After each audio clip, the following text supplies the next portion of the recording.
découvreur?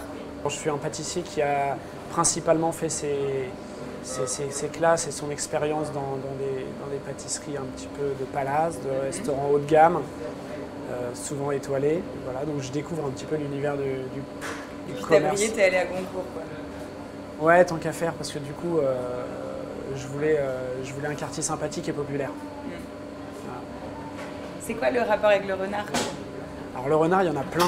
Il y en a à tous les étages en fait des rapports avec le renard. Déjà pour son alimentation, qui est principalement constituée de fruits secs, d'herbacées. C'est un animal qui évoque quelque chose à tout le monde. C'est-à-dire que ce renard il existe en Asie, on est aux États-Unis, en Afrique, il y a des renards partout. Je voulais que ce soit un animal qui évoque quelque chose à tout le monde.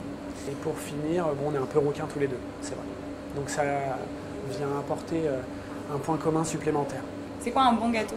Un bon gâteau, bah, il y a un cahier des charges un peu à respecter. Pour moi, c'est l'équation, la bonne équation entre la qualité du produit, la bonne température de dégustation et puis simplement la cuisson réussie et voilà, que ce soit bien réalisé techniquement et émotionnellement. Est-ce que ta tarte à la poire, c'est le parfait exemple du bon gâteau? Bah, Dans ces critères-là? Ouais, en fait, oui, si tu respectes bien les critères que je viens de te citer, normalement, la tarte aux poires va être bonne.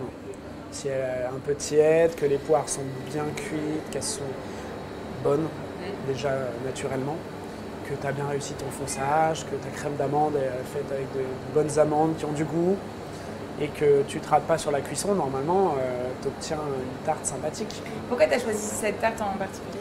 Parce qu'on l'a fait en ce moment, la carte donc, ouais. de la pâtisserie, parce que c'est aussi un monument, je trouve, dans la pâtisserie, dans le patrimoine pâtissier français. Et je ne l'ai pas vraiment revisité. Je prends juste beaucoup de plaisir à la faire, donc c'est pour ça que j'avais envie de faire ça, tout simplement. Il y a une sacrée part viennoiserie chez toi. Ouais, c'est important. Côté, Non, mais ça s'explique assez facilement parce que, tu sais, on ouvre à 8 h le matin. Mais la pâtisserie, comme elle est dite fraîche et qu'on veut la servir fraîche, on la démarque à 11 h. Parce que j'estime que de toute façon, quelqu'un qui achète une pâtisserie à 8h30, 9 h, la mangera au déjeuner. Et donc il y a une vraie déperdition de qualité entre 8h30 et midi. Donc je préfère la vendre à 11 h et m'assurer qu'en fait les clients ont des pâtisseries vraiment fraîches du jour. Et du coup, entre 8 h et 11 h, et ça me rappelle mes années hôtel, ouais. Je me consacre au petit déjeuner. Donc avec des jus frais, des petites salades de fruits, des viennoiseries en tout genre, de la brioche à découper, des granolas, enfin voilà, des choses qui me rappellent aussi un peu mes premiers amours. Il n'y aura jamais de macarons chez toi? Je crois que le marché du macaron est quand même assez saturé. Et puis en plus, si on travaille sans colorant, nous ici, alors le macaron c'est un peu le paradoxe, quoi. Ouais. Si je commence à faire du macaron alors que je dis que je ne travaille pas de colorant, on est un petit peu, il faudrait que je fasse un macaron incolore. Ouais. Et du coup, marketingment parlant, ça n'a pas de grand intérêt. Encore que, pas savoir. Est-ce qu'il y a des trucs qui t'agacent en pâtisserie? Oui, je pense que la pâtisserie, ces derniers temps, on la goûte un peu moins, on la regarde un peu plus. Et ça, c'est quelque chose qui me dérange dans le principe fondamental de la pâtisserie. La pâtisserie, c'est fait pour être mangée avant d'être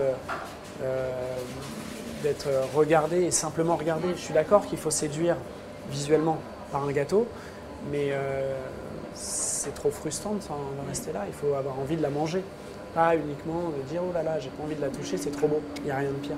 On a raté ce qu'on voulait faire. L'idée, c'est de donner envie de manger.